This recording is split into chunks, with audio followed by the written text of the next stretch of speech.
안녕하세요. 오늘은 세리로 예수님의 제자였던 마태를 알아보겠습니다. 마태는 베이지파 후손인 알페오의 아들로서 직업은 로마 정부를 위해서 세금을 걷어들이는 세리로 당시 유대 백성에게 증오의 대상이었으며 죄인 취급을 받던 사람이었습니다. 이스라엘 사회에서 세리는 장녀와 죄인들과 같은 부류로 재판정에서 증언할 자격도 없었으며 세리의 돈은 헌금으로도 받아주지 않았다고 합니다. 마태복음 9장 9절에 보면 예수께서 거기에서 떠나서 길을 가시다가 마태라는 사람이 쇠관에 앉아있는 것을 보시고 말씀하셨다. 나를 따라오너라. 그는 일어나서 예수를 따라갔다고 했습니다. 예수님은 마태에게 장례를 보장해 주겠다고 약속하지도 않았습니다. 마태도 예수님께 왜요?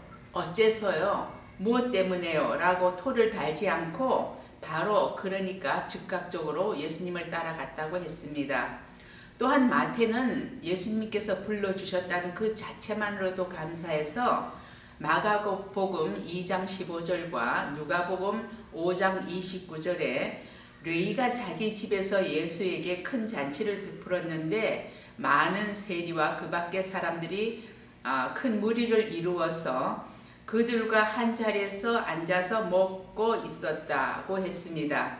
마태는 그렇게 예수님을 모시고 죄인들로 알려진 세리들과 이웃들을 불러서 잔치를 벌였던 것입니다. 그 잔치는 마태 자신의 새로운 삶을 나타내는 자리이기도 했으며 세리들과 죄인들에게 그리고 이웃들에게 예수님을 소개하는 자리이기도 했던 것입니다. 그러나 서기관들과 바리새인들은 주님과 제자들이 죄인과 함께 먹는 것을 정죄하기 위하여 지켜보고 있었다고 했습니다. 모든 가치관이 재물에 있었던 마태가 주님을 만남으로 그 재물을 분토, 그러니까 오물같이 여겼다고 했습니다. 그리고 온전히 예수님을 따르기 위하여 자기를 낮추고 스승인 예수님을 높여드리고 존경했으며 충성된 증인의 삶을 살았던 것입니다. 그렇게 부당한 방법으로 돈을 긁어모아 자기 곳간을 채우던 세리 마태가 주님을 만나면서 그의 인생에 대반전이 되었던 것입니다. 마태복음 10장 1절에서 3절에 보면 그렇게 전시받고 멸시받던 마태는 12제자 중에 하나가 되어 사도로 불려졌던 것입니다. 사도라는 말은 보내심을 받은 자라는 말입니다. 최초의 사도들은 예수님의 사역과 부활을 목격한 사람들로 주님의 부활을 증거한 사람들입니다. 마태도 예수님의 사역을 목격한 부활의 증인으로서 신약의 처음에 나오는 마태복음을 저술하여 신약과 구약을 이어주는 교각 역할을 했던 것입니다. 그 당시 사도들의 청중은 각자 달랐습니다. 마태의 청중은 유대인들과 유대교로부터 개종한 이방인들이었습니다. 특히 유대인들을 염두에 둔 마태는 마태복음 1장 1절에서 아브라함의 자손이요 다윗의 자손인 예수 그리스도의 계보는 이러하다라고 아브라함과 다윗의 자손 예수 그리스도의 계보를 첫째 아브라함에서부터 다윗까지 14대, 다윗으로부터 바벨론 포로까지 14대, 바벨론 포로로부터 예수님까지 14대씩 그렇게 배열하면서 예수님은 다윗의 후손이라는 것을 족보를 통해 유대인의 왕이라는 것을 밝힙니다. 그래서 마태복음 2장 2절에 보면은 유대인의 왕으로 나신 이가 어디에 계십니까? 우리가 동방에서 그의 별을 보고 그에게 경배하러 왔습니다. 라고 예수님을 왕으로서의 히브리인에게 약속된 메시아로 소개를 합니다. 또한 모든 구약 성경은 그리스도를 향하고 있으며 모든 율법과 선지자의 완성이 바로 예수 그리스도라는 말을 합니다.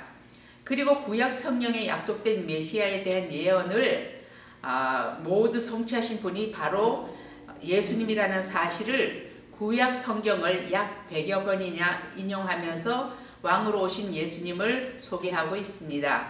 유대교와 기독교는 같은 하나님을 믿고 같은 구약 성경을 믿었습니다. 그러나 유대교는 구약에서 예언된 메시아가 아직 오지 않았다고 믿고 있고, 기독교는 구약 성경에 예언된 메시아가 오신 예수 그리스도라고 믿기 때문에 처음은 같으나 끝은 틀립니다.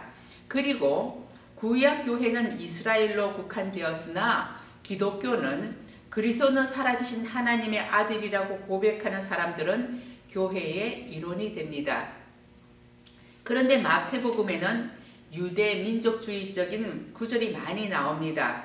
10장 5절에서 6절에 보면은 예수님께서 12제자에게 전도를 내보내시면서 이방 사람의 길로도 가지 말고 또 사마리아 사람의 고을에도 들어가지 말아라. 오히려 이른 양떼인 이스라엘 백성에게 가거라 라고 하신 말씀이 있습니다.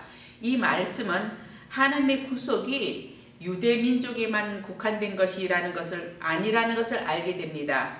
사도행전 1장 8절에 보면 예루살렘과 온 유대와 사마리아에서 땅끝까지 이르러 증인이 되라고 하셨습니다. 그리고 로마서 1장 16절에 보면 이 복음은 유대 사람으로부터 그리스 사람에게 이르기까지, 그러니까 먼저 유대인에게 그리고 이방인에게로 순서를 정했던 것입니다.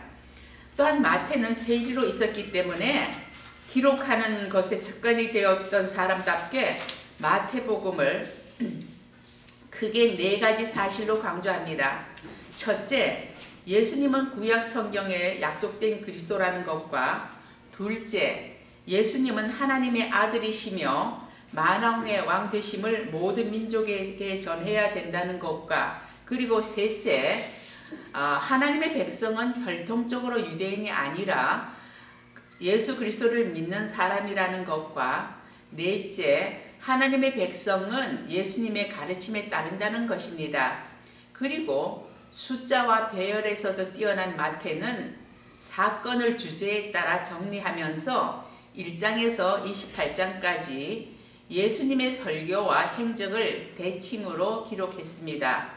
특별히 5장에서 7장까지는 산상 설교와 그리고 24장에서 5장까지는 예수님의 재림과 세상 끝날에 대해 자세히 기록하고 있습니다. 또한 10장은 예수님께서 12제자들을 불러 전도를 내보내시면서 가르치고 당부하셨던 말씀이 있는데, 그 내용을 자세하게 기록한 사람도 마태뿐입니다.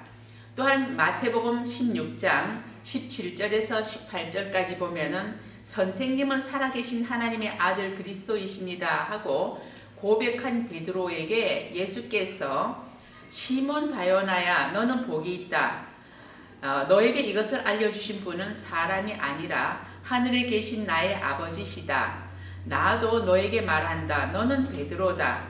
나는 이 반석 위에 내가 내 교회를 세우겠다. 죽음의 문들이 그것을 이기지 못할 것이라 라고 하신 말씀을 다른 복음서 기자들은 베드로의 고백만을 기록하고 있지만 마태는 베드로에게 주신 교회에 대한 언급을 기록하고 있습니다.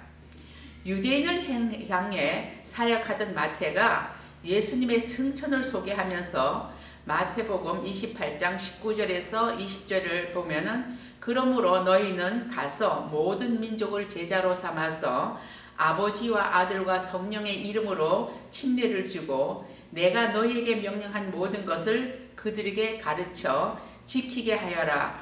보아라, 내가 세상 끝날까지 항상 너희와 함께 있을 것이다 라고 부활하신 예수님께서 제자들을 향하여 위임하는 사명의 핵심, 모든 민족을 제자로 삼으라는 세계 선교에 대한 대명령을 기록하면서 기독교는 모든 민족을 제자로 삼는 모든 민족의 종교라는 것을 말합니다.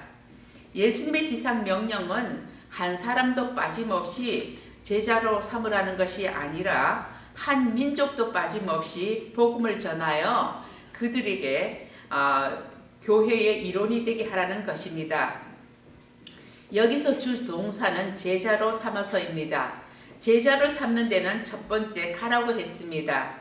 둘째 침례를 주라고 했습니다. 셋째는 가르치라고 했습니다. 침례와 성찬식은 교회의 가장 기본적인 의식입니다. 그리고 지상에 있는 교회가 해야 하는 것은 선교와 예배와 교육이라는 것을 말합니다.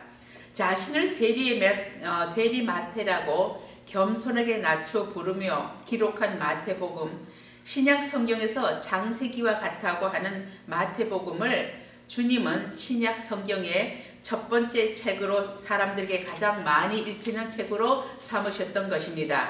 그렇게 동족의 고혈을 짜내던 마태가 주님을 만남으로 주님의 사도인 마태로, 그리고 순교자의 마태로, 그렇게 주님의 영광스러운 제자로서의 마태가 되었던 것입니다. 감사합니다.